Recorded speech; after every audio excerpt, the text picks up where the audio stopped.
Today's panel, The Threat to Big Tech and Disinformation to Social Movements. My name is Melissa Ryan. I'm the editor of Control Alt Right Delete, the CEO of Card Strategies, and I am proud to be a board member for Netroots Nation.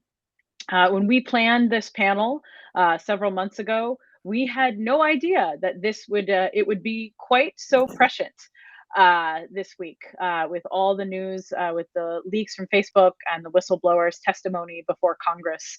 But for those of us who have been working on these issues, a lot of the news we know are things that we've known for a long time, and it's validation that the tech platforms continue to cause hate, harassment, and harm to a vast majority of their users. The problem is intersectional. You find me a social movement, and I will tell you there are folks that have been harmed by the tech platforms in it. And the solution, because of that, has to be intersectional too. We can't just take care of this in a vacuum. So today you're going to hear from some activists who have been on the front line of this and are experts in their various movements. I am going to try to talk as little as possible, and we're going to have a very heavy presentation, heavy upfront, and then plenty of time for a few questions from me and audience questions. And with that, I'm going to have the panelists introduce themselves and do their presentations, starting with Brennan. Hey everyone, I'm Brennan Sun, and I'm a senior strategist at Media Matters. And host, do you mind sharing the presentation for me? Thank you. So if you're not familiar with Media Matters, we are a progressive media watchdog and research center focused on correcting conservative misinformation in the media. So a lot of that looks like monitoring Fox News and identifying, trends and problematic narratives coming from there. It also includes holding mainstream media accountable. And primarily for the purposes of this presentation, a huge portion of what we're doing is working to track trends in disinformation and bigotry on social media like Facebook, like TikTok, like YouTube, and then use that research to hold these companies, these platforms accountable. So I'm going to talk a little bit about how the right is using social media to target schools, particularly how they're using inflamed culture war topics like critical race theory and trans kids. I was the LGBTQ program director at Media Matters for 4 years, so I have a lot of expertise in how the right covers trans and LGBTQ issues. And also how the right has really weaponized masks, kind of taking all of these topics and lumping them under the same umbrella, particularly in order to disrupt school board meetings, intimidate educators, and push back against inclusive policies. So one of the things that we like to look at to see kind of the disparities in misinformation and content on Facebook is the share of voice on political Facebook pages about various topics. So we looked at coverage from about a year, posts on political Facebook pages about critical race theory and about trans kids. And you can see that the conversation on both topics is overwhelmingly owned by the right. Now, an asterisk for the critical race theory, of course, the critical race theory is a phrase that the right has really domineered, but you can see that any pushback against it is just very, very slim compared to how much it has spread. For trans kids, I think in some ways it's even more scary because there's been so many there's so many great things that you could be writing about the trans community, but instead the conversation is largely owned by the right. So what does this do to our social movements? Well, CRT, it's not just an electoral strategy that's trying to rile up, suburban parents. It's also like a real form of racial resentment and backlash to the Black Lives Matter movement that's leading to censoring of teachers, dangerous legislation in many states, and really a whitewashing of our country's history for a lot of students. And when it comes to trans kids, it's a similar thing. We're seeing an unprecedented wave of legislation targeting trans youth, particularly trans athletes and healthcare for trans youth, which is what a lot of the right-wing posts on Facebook are about. And I'd also like to step back and say that this is a pretty strong mirror of what we're seeing on Fox News and OAN and Newsmax as well. So the right has really like gone all in on these topics, and we're seeing dangerous legislation that's ostracizing trans kids, keeping them from not just accessing life-saving healthcare in states like my own home state of Arkansas, but also from life-saving and important social activities like athletes. And at the end of the day, I think what really scares me about this conversation on Facebook is that parents who are reading this, not only might they be protesting their school boards, but they might actually have a trans kid who they may, reject and put at risk because of some of this information that they're consuming. And the right has really, let's go to the next slide. You can see here that there's been like some trend lines. It's been consistently owned by the right. I'd like to add a note that we've been seeing a bit of a spike this last week with critical race theory coverage, just around the DOJ is investigating some of the harassment against school boards that I'll be talking about. So that's been happening this last week. And you can see kind of a steady, clip of anti-trans content coming out as well in the past year. I think it's also important to note, like, I've been talking about these culture wars and particularly how they're targeting schools and students, is that when it comes to COVID, I think the share of voice as far as right-wing pages is a little bit less stark. As far as the coverage goes, it's a little bit more balanced. But I think the quality of what is happening on Facebook for the right is even scarier. So there's, particularly in Facebook groups, which are a key organizing tool. So we identified 171 anti-mask schools with nearly 200,000 members. And again, these members are like often very engaged because they're community-based, they're local, they're showing up at their school boards. And 60% of these focus on children and or schools. We also found 284 anti-vax groups that Facebook largely did not take action against. I think what's happened is, like, if you think back to the beginning of the pandemic, right-wing actors were using Facebook to organize, anti-lockdown protests, anti-mask protests. They were, defying public health measures. And I think in this, recent school season over the summer to September, we saw the right utilize some of these tactics to attack trans inclusive policies and to go after, what they call critical race theory in schools. And what's really notable is how they've merged all of these topics under one umbrella. So if you think about different Facebook groups and you think about a Facebook group that is dedicated to anti-mask measures, we see very frequently that they'll be organizing rallies and protests that are also addressing critical race theory or showing up to protest trans inclusive policies. And same for an anti-CRT group. They're really unifying over the mask mandates as well. And I think it's important to think about this as like a pretty long-standing war that the right has had on public education and teachers unions as well. I mean, at the end of the day, a lot of the right wants people to homeschool their kids so that they're, not being indoctrinated, as they say.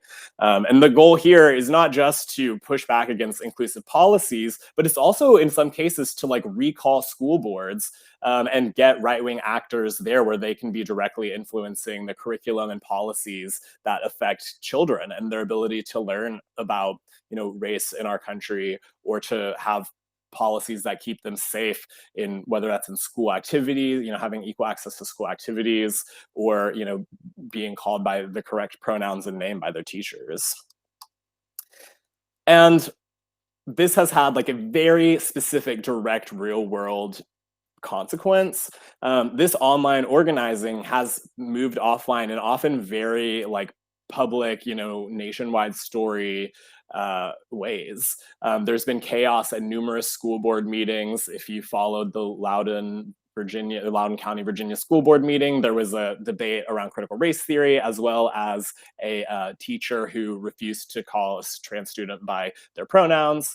And we saw like an arrest, an injury, and coverage on Fox News, and just like really a snowballing effect of anger around this. And we've seen direct harassment of teachers and school board members, including outside of their own homes, death threats, all sorts of things.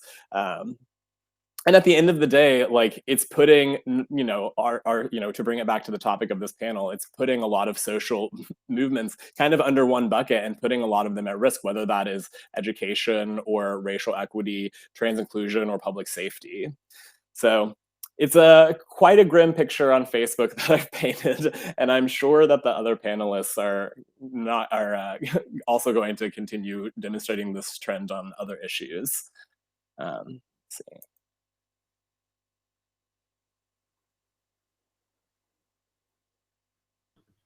You're muted, Melissa. Oh, sorry. Thank you so much, Brennan. Bridget Todd is up next. Hey everyone, thanks Melissa, thanks Brennan. My name is Bridget Todd, I'm the Director of Communications with Ultraviolet. We are a feminist organization that works to create a cost for sexism and misogyny. I don't have slides, I had a whole thing prepared that I've been working on for a few weeks, but if you're anything like me, you probably have been watching the news today, yesterday, this week about Facebook, and you're fucking enraged. And so I just wanted to spend this time really just talking about what we know and how we got to this moment. So I want to take y'all back, a little history lesson. The year is 2003. Before Facebook, Zuckerberg made a website called Face Mash. It is a platform to rate women on their looks. Here's what Zuck himself had to say in his blog when he made this. He writes, "I'm a little intoxicated, not gonna lie. So what if it isn't even 10 p.m. on a Tuesday night? What? The Kirkland dorm Facebook is open on my desktop, and some of these people have pretty horrendous Facebook pictures. I almost want to put some of these faces next to pictures of farm animals and have people vote on which is more attractive." If you didn't go to college in the early aughts like I did, back then a Facebook was just like a page that had all of the different students' pictures on them, not the platform that Zuckerberg would go on to make. So Face Mash, luckily, was taken down, and a year later, Facebook was born. And I share this to remind everyone that regardless of what Facebook's PR tries to say, there is misogyny at the very core of these platforms. Platforms like Facebook have such a grip on our democracy and our communities and our organizing, and yet they were founded on rating women in this incredibly hateful, sexist way, comparing us to barnyard animals. Here's another little trip down memory lane when it comes to Facebook. In 2015, we found out that Facebook's engineers were accessing the data of women in their lives, their personal lives that they were angry with or had problems with, women who were basically strangers that they hoped to date. Here's a great excerpt from the book, An Ugly Truth, Inside Facebook's Battle for Domination. A Facebook engineer was accessing a woman's Facebook page before they had even gone out on a single date. The book says, a Facebook engineer saw that this woman regularly visited Dolores Park in San Francisco. He found her there one day, enjoying the sun with her friends. Now, that's obviously pretty creepy. Like, imagine if you were just, talking to somebody on a dating app. They work at Facebook, so they use your private Facebook information to find you in real life.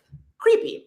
When this was pointed out to Mark Zuckerberg, the book goes on to say, Zuckerberg was clearly taken aback and upset. But curiously, no one in the room pointed out that it was a system that he himself had designed and implemented. And I say that to say that the sexism and racism and misogyny and the hate that we see at the heart of platforms like Facebook is no accident. It is by design. And I feel that it's so common for folks to really leave that out of the story. These are not accidents or some sort of bug or something that they're scrambling to fix. They are baked into the heart of many of these platforms. And I think that it's time for platforms and the leaders who have gotten rich off them to face accountability for the ways that they've not only spread things like disinformation, misinformation, online harassment, hate speech, and the kinds of things that we were just hearing about when it comes to CRT on platforms, but actually profiting from them. And so at Ultraviolet, we're really working hard to make sure that folks know that this is not just a tech issue, it is a gender justice and racial justice issue. When social media platforms are allowed to become cesspools of racist lies, dangerous conspiracy theories, and harassment, we know that it is women, particularly women of color and Black women, who suffer. We know that disinformation and online harassment disproportionately target and impact people from underrepresented backgrounds. So you might be thinking, like, what does this actually look like in the real world? Well, one of them is a lot of what we just heard about from Brennan and Media Matters, right? This weaponization of our identities to drive wedges between people and create chaos and these filter bubbles that can be really dangerous, and that they don't stay online. They have these real world impacts. It also looks like things like spreading confusion and fear about vaccines and fertility, or exposing existing fractures that really do exist in our communities. And rather than working to, curb them, exploiting them and inflaming them and keeping us all more divided. It also looks like lies about our bodies being codified into dangerous laws like SB8. It looks like racist, sexist lies about women in politics, and having a digital media ecosystem ready-made to amplify and lend credibility to those lies. And we know that these lies really do undermine all women of color. Women of color are overwhelmingly targeted for disinformation campaigns, and studies make it really clear that the persistent threat has a silencing effect on women. It pushes us even further into the margins and keeps us from doing things like running for office or even just expressing our political opinions online, because who's going to want to speak up about an issue that's happening in their community or an issue that they're passionate about if they know they're going to be attacked with racist, sexist, misogyny, and hate on Facebook for doing so? Now, the goal of this kind of thing is to get women to check out of our democracy and to just shut up. And we cannot allow for this. That's why over the last year, Ultraviolet has made combating harmful disinformation on platforms like Facebook a gender justice priority, because we know that part of building an anti-racist feminist future is also building a digital media landscape where all women can fully participate. And I'm really, really excited to be here and talk more about how awful Facebook is, how awful Mark Zuckerberg is, and how they really have failed women and women of color and created a landscape that allows for our own identities to be cruelly weaponized against us. So that's all I got. Super excited to be here. Let's do this. Thank you. All right. And Michael, you want to close this out on presentation? For sure. And it's wonderful to be on a panel with the two of you. And I think, Bridget, as you talk, Rachel Gonzalez in the chat was asking a question that almost strikes deeply at the core of that, the concept of inclusion or exclusion by design, that their goal consistently, the platforms, is to make it an individual problem, what is a structural issue that they've created. And so it leads to quandaries that people say, like, do I have to leave? The point is that we're trying to create online spaces that don't destroy our communities. So I'm going to talk just briefly about the climate side of that, but as Melissa pointed out at the very beginning, it is entirely intersectional. And we've been lucky enough to have a good amount of research to show exactly how that is. And I'll walk you through a few of these slides. So the first thing is that, from the outset on any issue, whether you're working on race, gender, or climate change, the control of our channels is shrinking by the kinds of graphs that Brendan showed at the beginning. Just the overwhelming ability of them to dominate what is our normal channels of doing basic advocacy. And what we find in the particular field of climate change is that climate denial, saying that it doesn't exist, that doesn't really exist in the mainstream anymore. It's lost its social license to say it's not. Maybe all the storms, all the floods are somehow getting to people. But the only place where you find the climate denial does exist is on Facebook and other social media platforms. And to not give them a free pass, it is the worst on Facebook. So the push that we do is focusing on the fact that mainstream media outlets, and actually Media Matters did some excellent research during one of those case studies I'm going to get into, of where they are doing a great job of debunking all the climate denialism online. But the last place that it gets to truly flourish and be amplified is on social media. And one of the challenges of working on this issue is that every day there's something new and more terrible. You read the book that Bridget referenced, and it tells you just one more deep level of things that you already knew about the fundamentals of the platform. And even Frances Hogan's testimony this week fundamentally didn't change a bunch of things. It just proved how much worse they are as a company. So we work with a firm called Graphica, and we studied the circle of climate change deniers online, especially from Twitter, and put a circle around that group And over the course of last year, what we saw was a marriage between climate deniers and QAnon, which was truly frightening. And so I talked about the old climate deniers that have existed since Al Gore. There's a new phase of climate deniers, and they are much more episodic, and they have much greater vitriol. So this person, Naomi Sedit, came out paid by the Heartland Institute, which is a climate denying organization. And she came out in the last March. Her star was quite big at the beginning. It faded quickly. And then within 2 months, she started talking about a lot of QAnon theories, and her popularity rose. So I think what everyone here will point to is it's the system of incentivizing the worst of online conversations that we're fighting. So Graphica observed a huge growth, obviously, as people know, of QAnon, but the marriage of the two, opportunistically, people who don't necessarily care about climate change, but they say, well, let me use that today. Let me use gender the next day. And we saw this one band of what were originally climate deniers rove from issue to issue.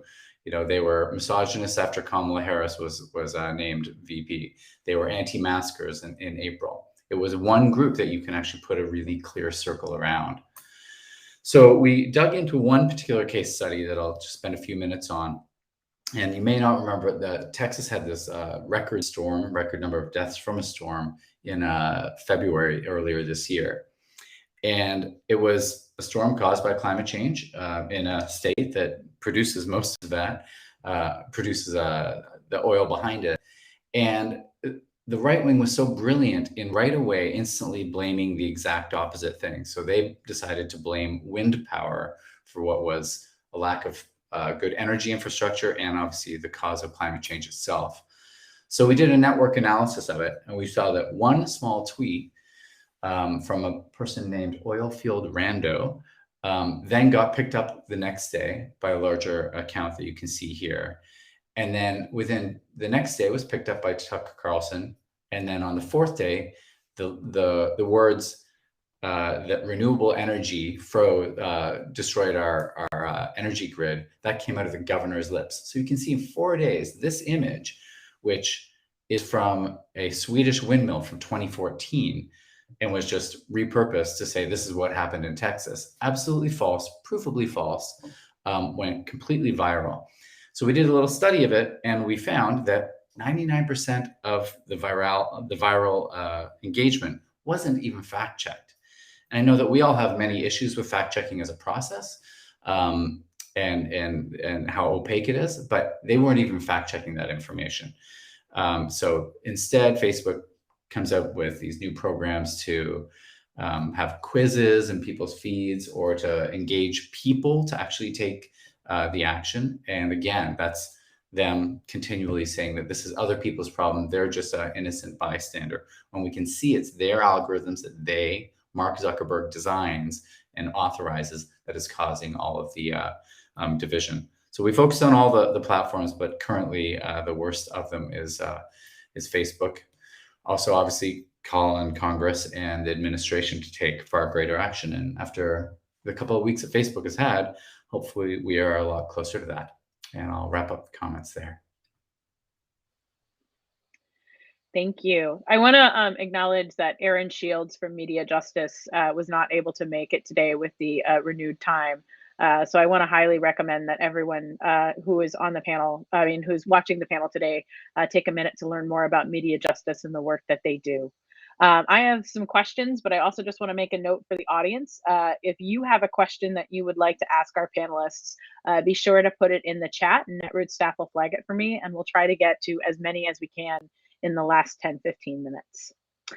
So just as a first broad question, the conventional wisdom that I see seems to be that Facebook's latest scandal is hitting in a different way than the previous scandals, and that this time there might be some actual consequences, which, as we know, the company hasn't really faced yet.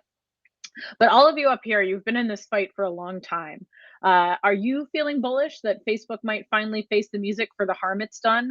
Or will just be another flash in the pan that folks will forget about in a few days, weeks, months? Let's start with Bridget, and then if Brandon and Michael want to chime in, they can. Yeah, I think it's a great question. Like, what an interesting and exciting time to be in the platform accountability space. I feel two ways about it. You know, when the news first broke, as you know, we've been doing this work for so long. There have been so many things that come out about Facebook where I think, oh, certainly this is going to be the thing that gets them an actual consequence. And then I've been wrong, and it's like business as usual. But I read this piece about Facebook's current standing that I thought was really interesting, and they pointed out that like, a company that is doing really well, why would that company sort of be trying to create a product that's for like 13-year-olds and young people? Why would they be trying to make inroads there? And it's because they're actually maybe not as powerful as we maybe all think they are. And so, you know, they're hemorrhaging young folks like my little cousins who are up on technology and love their social media. They're not on Facebook. Facebook is where they go to like connect with their mom and their like uncool aunt like me, right? And so the fact that Facebook is doing these strategies to lure and lock in younger users, things like toddler play dates on the platform and doing an Instagram for like 13-year-olds, I think that demonstrates that Facebook is really up against the ropes. And you know, I think this new Wall Street Journal investigation and the 60 Minutes investigations, like, I think it demonstrates that this is really breaking through with more than just the usual suspects of techie folks like ourselves. You know, everyday people who are saying, well, gee, I don't want my daughter to be harmed by Instagram. I don't want this corrosive force in her life to be something that makes her life all that much harder. And so I would actually say, yeah, I'm hopeful that this could be something that creates, I don't know, an actual consequence for Facebook and the billionaires who run it. Yeah, I would say I think that's a great point. Like, hopeful is the only thing we can really be saying at this time. You can't really, like, I personally, it's hard to feel like totally optimistic or confident that things will be moving in a positive direction. But I think that there's a few things that are like very unique about this moment. One, I think one of the things that the whistleblower said that I thought was really great, it was like, you know, 10% of only 10% of cigarette smokers get cancer, and if only 20% of young girls and teens are having like these horrible mental health side effects from using Instagram, like that is a major problem. And I think like the comparisons from senators and from other media outlets and stuff to this being like a big tobacco moment, I think is important, and also makes me have some hope that they're going to take it seriously. And I think one of the key things that I would like, one of the key actionable things that I hope comes out of this is that their research is subpoenaed and put out there, that so that researchers who are not being paid by Facebook, researchers like us, can go through that research and like take a bigger microscope to it, just like we've been able to do with what the whistleblower has put out there. I think just like, putting out the data is really key, and we know that they know so many things that we don't know. And that's a really actionable thing that like the Senate can do. So I'm hopeful that, we can use this moment to get more information, get data out there, and then get some of these people on the record in front of these committees to be talking more about it. Because like, I mean, frankly, from what we've seen, we know that Mark Zuckerberg and some of these other people have blatantly lied about a lot of this stuff. And I think, when you're thinking about what drives Facebook, they only care about profit, and figuring out regulatory ways to disrupt that profit is possible, but going to be a challenge. But I think putting up some, very real legal, legal consequences could be really, impactful as well. Yeah, I'll add to that and sort of plus one into what both of you said. This is, it's a moment where people actually, I think the word algorithm is now entering to the public widespread. People understand that there is such a thing as an algorithm and that it's controlled by certain people. So it's his algorithm that is causing these things. So that hopefully is, to me, something that can lead to, as Brendan said, disclosing the data. It really is our first thing. Because if you think that we're outraged now, wait till we see the whole deck, right? It's only going to get worse. So I think, I'm definitely a bit of a cynic looking at an $84 billion, or a company that makes $84 billion a year, which is pretty rare, that just 5 years ago was a fraction of that. That's a juggernaut. But if we can focus all of our activist energy not on feeling like we need to participate in any of their ridiculous games, but focus getting Congress, which has abdicated most responsibility for the last 2 decades, focusing on them just to take that first step of disclosing the data. I think that might be our true watershed moment. And the last thing I'll just say is, it's so amazing every time we do a panel with either Media Matters or Bridget and Ultraviolet, that the way Facebook is ripping apart our communities on different issue areas, whether you're trans, whether you're a woman, it is actually remarkably identical how it's ripping people apart in the same ways. And it might be actually that power of them to affect so many people equally that hopefully unites us when we all see the exact same thing. Thank you. Well, y'all are making me hopeful, which is a strange feeling for me around Facebook. So regulation has been in the conversation also in a big way this week. Again, thanks to the whistleblower in the Wall Street Journal. Assuming that we had a Congress that actually functions, and I'm the first to admit we don't, what are the kinds of regulation that you would like to see from Congress, regulatory agencies?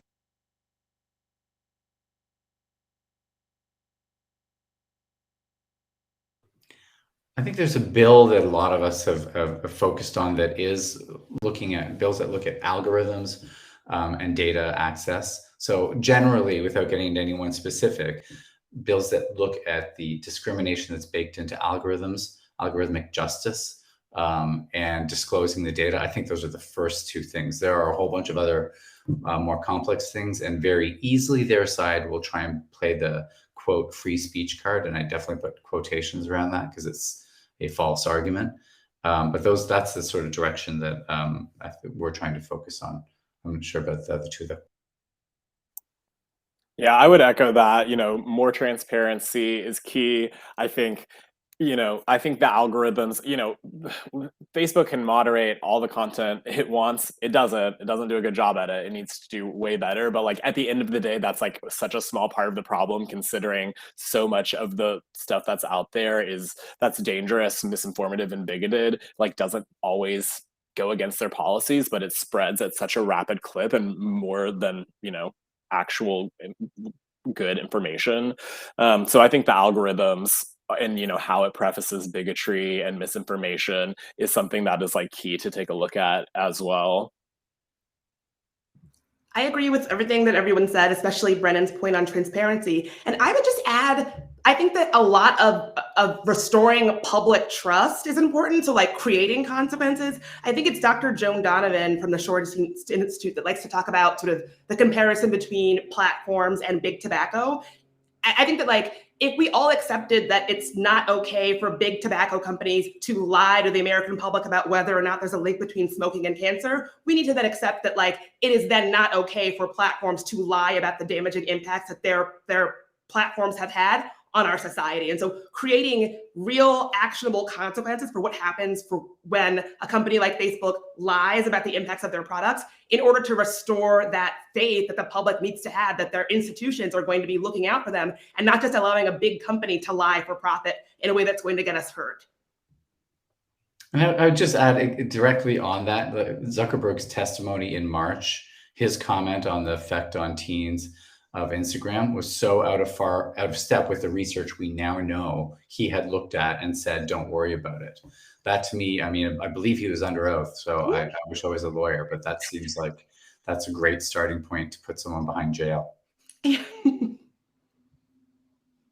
like that we've moved on to putting people in jail. So to switch tracks a little bit, all of us as organizers, we use these same tech platforms for activism every day. And it always kind of amuses me a bit when we use Facebook to attack Facebook, but there's a tension there. Can you all speak to the tension of relying on the same platforms that we know are causing the harm in activism? And also, is there a way for us to stop using social media if we wanted to, or is using social media as our activism just part of what we need to do? And Bridget, I'm going to have you start with this one because I know you probably love. I mean, it's a tension that I feel both in my professional life as an organizer and a strategist, but also just as a person who likes to stay in communication with my loved ones and my friends and family. I think, how can I put this? I think that when we had that Facebook outage this week, we saw the real damaging impact of what happens when we sort of put all of our eggs into one basket as digital organizers and as folks who show up online. When the rug is pulled out from under us, it's like, oh, I'm unable to communicate it anyway. I don't have anything, right? So I am wary of this idea that like we just have to use platforms like Facebook in order to organize. You know, great organizing was done before Facebook ever was a thing, before Zuckerberg was ever born, and I'm sure that if Facebook imploded tomorrow, great organizing would continue to be done. I say that for myself personally, you know, I have definitely been part of the chorus that's like delete Facebook, you know, don't be on there. But I have a Facebook myself for organizing work. And the way that I've often described it is like, working by yourself, we probably individually are not going to be able to topple Facebook's stranglehold on our democracies and our communities, but we can make individual choices to lessen that stranglehold. So whether it looks like I'm not going to have the app on my phone, I'm only going to access it on the browser when I want to, I'm not going to get caught in their mindless scrolling, you know, I'm going to turn off my notifications, whatever it looks like for you, finding individual ways that we can all make platforms like Facebook less a part of our discourse and our democracy, I think are really important.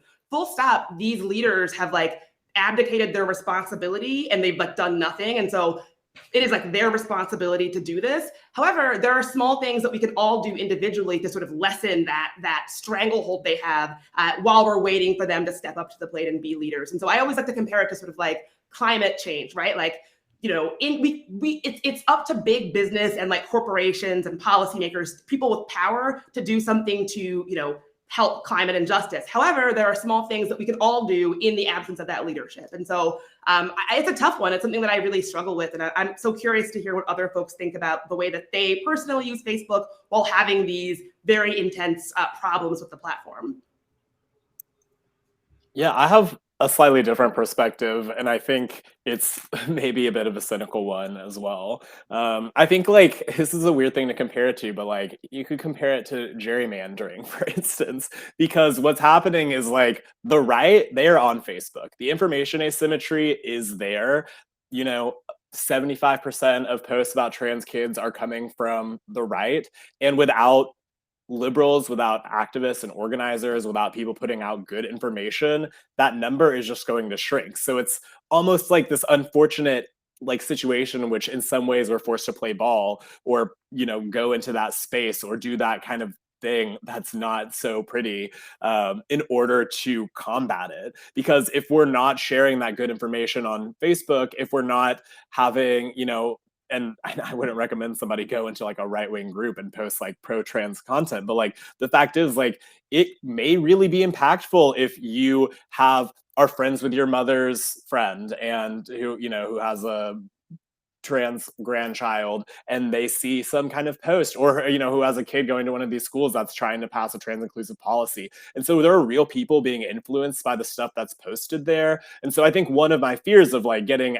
people to log off Facebook is the people who would be logging off would be the people putting out information that we hope to see, you know, spread better there. We're hoping that accurate public health information is spread there, and that, you know, accurate information about race and, you know, women and misogyny, and even like reporting on how those things are so overrepresented by the right. So I think that's like one tough thing about getting off Facebook, is if we're not there, then we're not like combating that dangerous information where it's spread. That said, we're there and we're putting out information, and it is just such a small slice of the pie that, you know, it is quite an uphill battle. But that is one thing that I think is like a perspective that I think about when I think about like, should people get on or off? And I'll probably add another different perspective. My analogy is actually the plastic bottle. And 30 years, 40 years of people being told to recycle to save the planet, which was a corporate ploy by Coke and Pepsi to get us out of glass bottles that were actually far superior for the environment, not to mention your personal health. And that kind of redirection that it has to be you one bottle at a time when, you know, 8% of bottles ever get recycled anyway, is just a great corporate hoodwinking of people's energy to think it's their problem for something that the fossil fuel industry that has designed and then seeds the disinformation. I think the only exception to that is, as Bridget says, like for people's personal health, to limit it and put it into a box so that you're not dragged into all of the psychological issues that are now very well documented, and none of us should feel insecure talking about. That is super important for self-care. But as far as fighting it, it's their monster. We have people and a government that we created in this world that should be regulating them. I know this was my question, but I also want to add that I'm always leery of individual actions in place of systemic problems. I feel like so often what is expected is for individuals to change their behavior, and there's no acknowledgement of the systemic issues, which is sort of where I've always come down on individual Facebook and Twitter use. Like, I both think Facebook should shut down. I still have a Facebook account.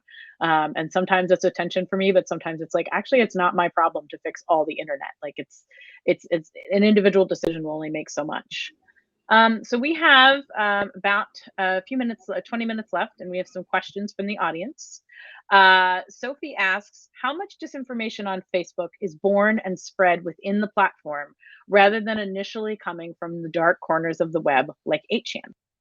And Brennan, I'm going to suggest you answer this one first, and then everyone else can chime in.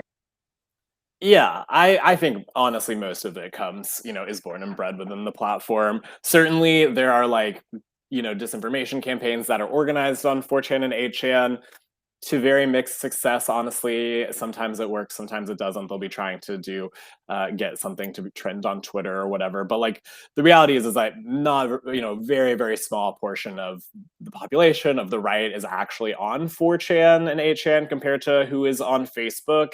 And so I don't think that I think without those far right corners, we're still going to see pretty similar stuff. I mean, if you went into one of these anti-mask, anti-CRT, anti-trans parent Facebook groups, you're going to be seeing maybe not, I don't know if you spend a lot of time on 8chan, it's pretty violent, so you might see a little bit less violent imagery, but the gist of what they're saying and getting at is the same, and the organizing that they're doing can be a lot more localized on Facebook. I mean, many of these groups are dedicated to specific school districts, specific areas, in a way that is not really possible to my knowledge on 8chan, 4chan. I mean, in theory you could, but they're more accessible to other people.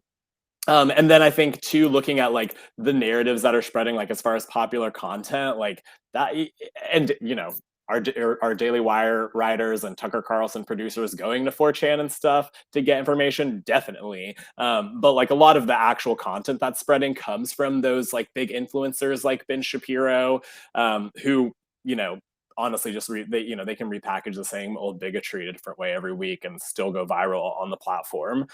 So I would say that it really the blame is on Facebook alone, and it's the impact of those far right message boards is minimal when it comes to what those groups can do and what kind of content's going viral. That said, those are still a threat. Sorry, my cat just jumped on me. Those message boards are still a threat, but I think that the majority of stuff on Facebook, is often coming from there.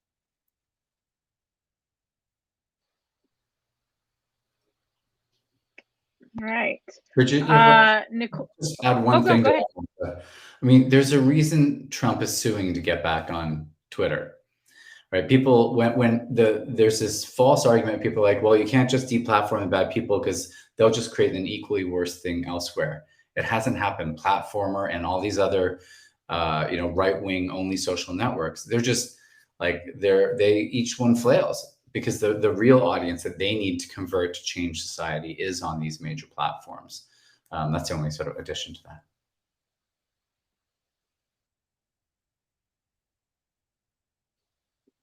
I keep muting myself when I'm trying to unmute. Callie Lamb asks, question for Brennan specifically, but curious to hear from y'all. Becca Lewis made the case in a Stanford presentation on Tuesday that the rabbit hole isn't actually radicalizing people, especially on YouTube. Looking at the whole media landscape, what's your take? I did not see that specific presentation, but I do believe that the rabbit hole is radicalizing people. We actually just did a study about a similar thing on TikTok, where we created a fake user, followed 12 transphobic accounts, and by after about 100 accounts, we start to get like white supremacist content, neo-Nazi content, extremely misogynistic content, and only interacting with the transphobic videos. So just on TikTok alone, especially on YouTube, Facebook's group algorithm, recommending that you join more groups against public health measures and racist groups. I think it's absolutely radicalizing people, because people are also, it's different on TikTok versus Facebook, where Facebook people might be finding more communities and getting more involved on a one-on-one level. But like the TikTok example, for instance, you're being exposed to content you may have never ever seen before or come into contact if it was not for kind of the rabbit hole. So I'm not familiar with Becca Lewis's research. I definitely am interested in seeing it, but that's not my understanding of the problem. I think that I'm pretty definitely think that these platforms are radicalizing users. And I'd love to add one thing to that if I could. But Brennan, is that the study with Abby Richards from TikTok? Yeah, she has a great video on it too. Yeah, I could not recommend her content enough. Such an interesting researcher and makes such interesting content on disinformation, particularly on TikTok. And I wanted to say something, which is that, just to sort of level set, the way that algorithms and rabbit holes work on YouTube versus Facebook versus Twitter versus TikTok are all going to be a little bit different. And so one reason why I really like the study that Media Matters did with Abby Richards is that they do focus on TikTok. And I think that's important because, as an old, I'm like, oh, Facebook, YouTube, Twitter, the big three. But there are so many platforms that are popular with younger people. I believe that the average user on TikTok is 13, so pretty young. And so it's important to make sure that we're doing research and looking into platforms that aren't just the big ones that we're always hearing about, the ones that are maybe flying under the radar a little bit that folks are not really doing maybe as much research as they should be doing. It's important that those platforms are also included in the conversation. So I'm really thrilled that Media Matters and researchers like Abby Richards are doing that work on those platforms that are so popular with young people who are really sort of coming into understanding their own ideologies and their own identities. And I'd add from the climate change side, the research that was really good that one of our partners that many of us work with, Avaz, put out last year, they looked specifically at climate change disinformation on YouTube. And they showed how a casual surf, just looking for climate change, very quickly with the recommendation algorithm, took you into the Flat Earth Society.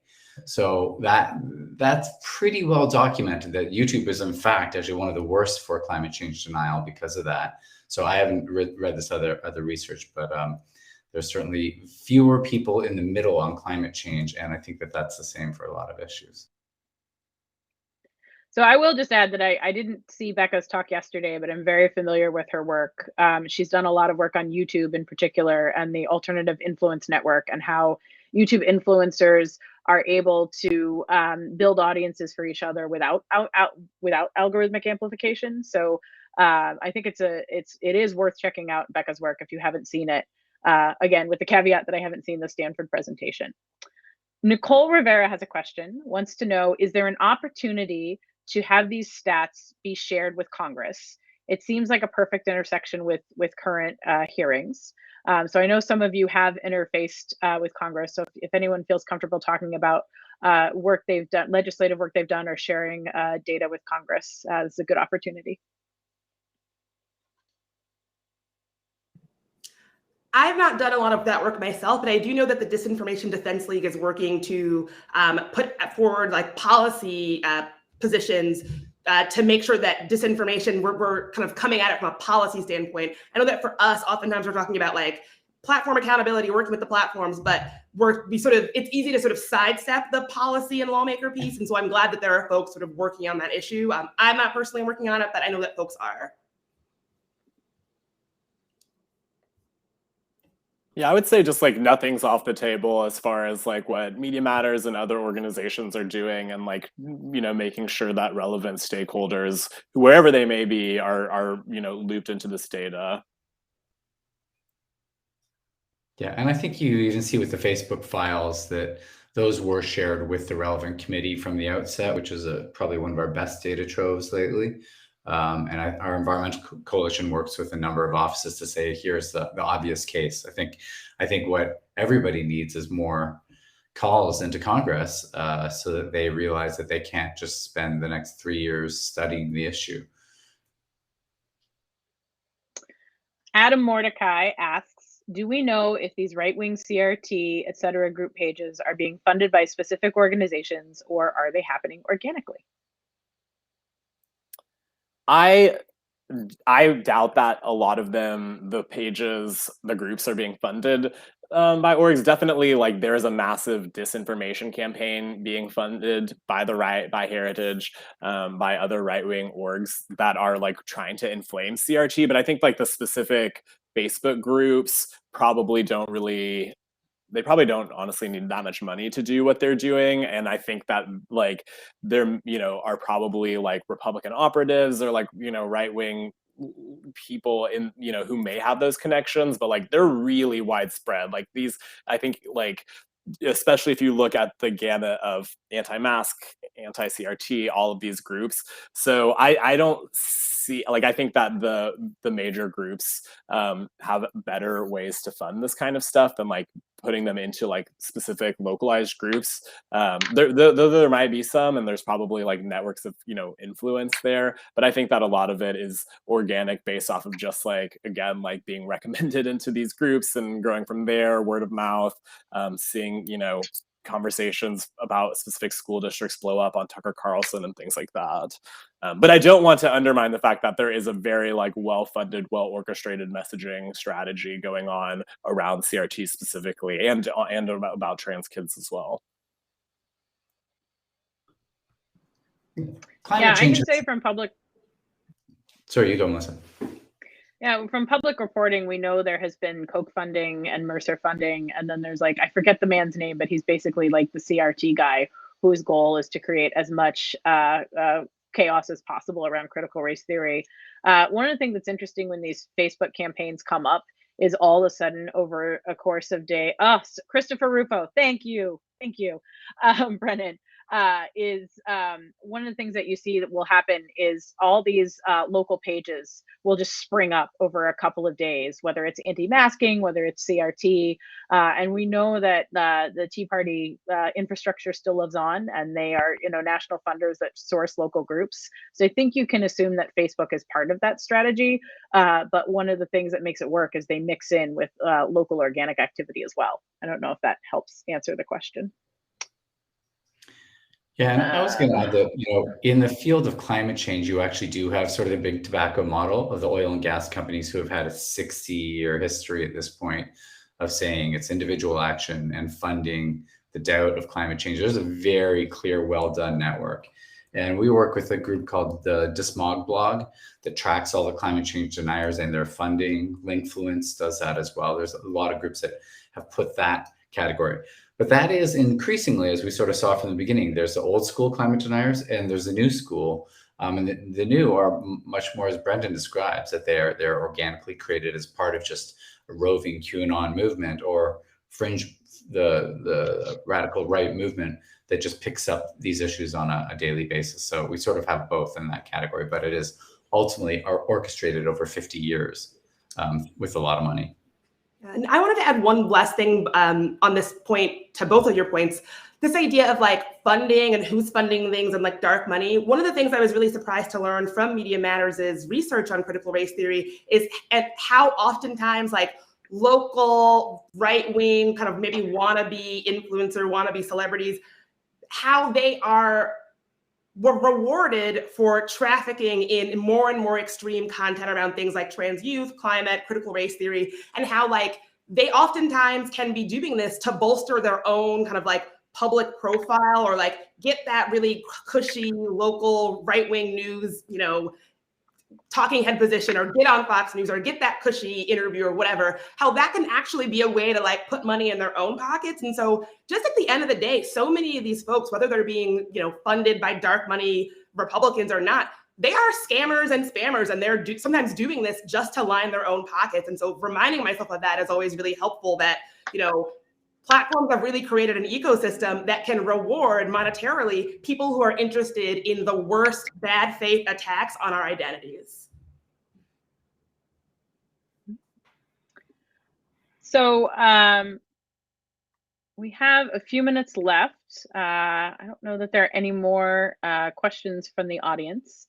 I want to ask about deplatforming. It is a constant. I saw a really interesting tweet from a college professor who assigned her students to ask if the deplatforming of Alex Jones was effective. And her college students didn't actually know who Alex Jones was, which I think would have been unthinkable 2 years ago. So with the caveat that I just asked a very weighted question, does deplatforming work? Yes. Also, yes. I mean, I guess yes, and like, do you remember Richard Spencer? Like, there was so much conversation about Richard Spencer this, Richard Spencer that. When he was deplatformed, now it's like Richard Spencer who, right? I feel like it's like we know that when we deplatform folks, it really can take away from this platform that gives them that much more amplification. And so I say yes, it does work. And there was a study that was done right after they deplatformed Trump and QAnon, and it was a study just of the first part of January.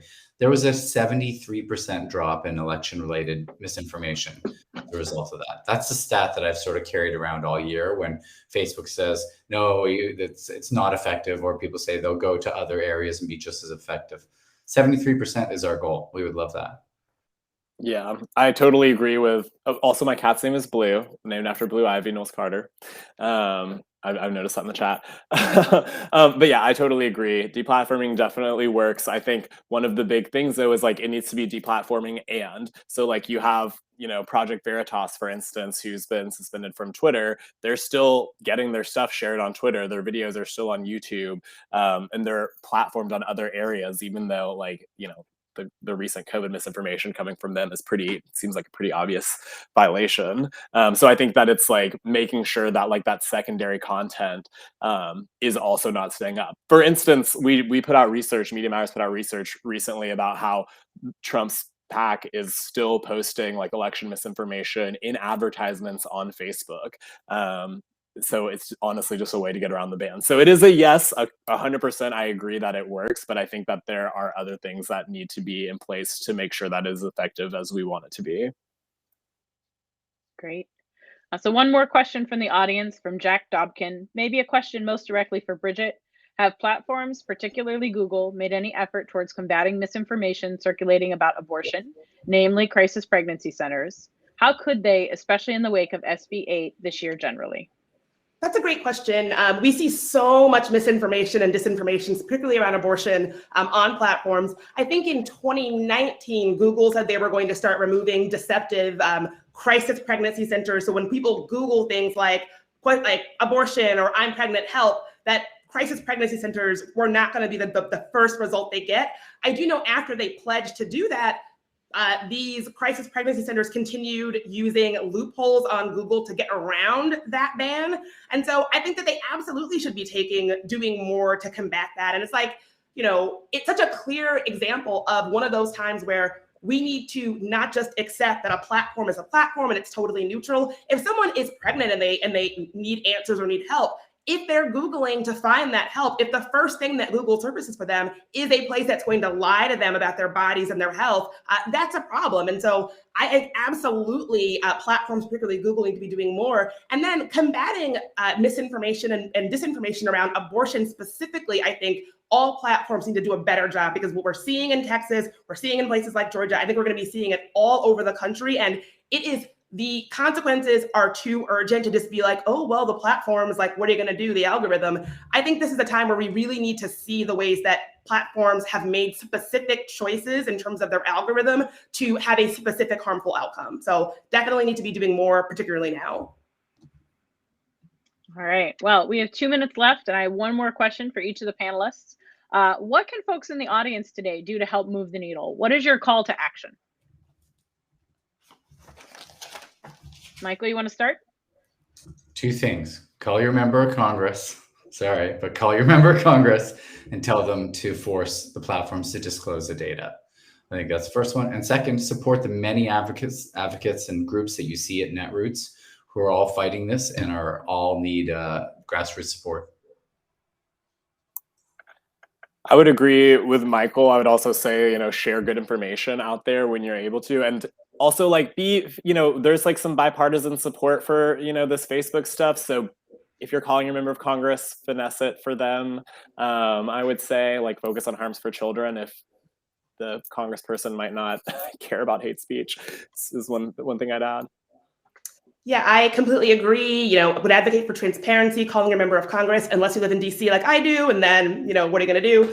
I would also say, just like, this might sound a little bit hippy dippy, but really, in addition to all those things, really working on like individually divesting, whatever that looks like from you, from the grip that social media plays in our lives. And so whether that looks like when you're scrolling, taking that extra minute to think about it before you hit share or retweet or whatever, asking yourself, like, am I working to be an actively good steward of the internet that I want? It might sound a little bit hippy dippy, but really practicing a kind of slowing down and mindfulness when we're all online, I think, can really lessen some of the inflammatory ways that obviously Facebook kind of relies on having that control over us. And so finding ways to break that control in our individual lives for our own well-being, for our own peace of mind. Obviously, as everyone said, these issues are systemic and institutional, and the people with power should be the ones to do something and act. But in the absence of that, I think that we need to create a media ecosystem where we're not all so polarized and angry and upset, because I think that is just lining Facebook's pockets when we are. All right, well, that's the final word. Thank you, Bridget, Brennan, and Michael, for the discussion today. And thank you to the Netroots audience for having us. Take care, everybody. Thank you.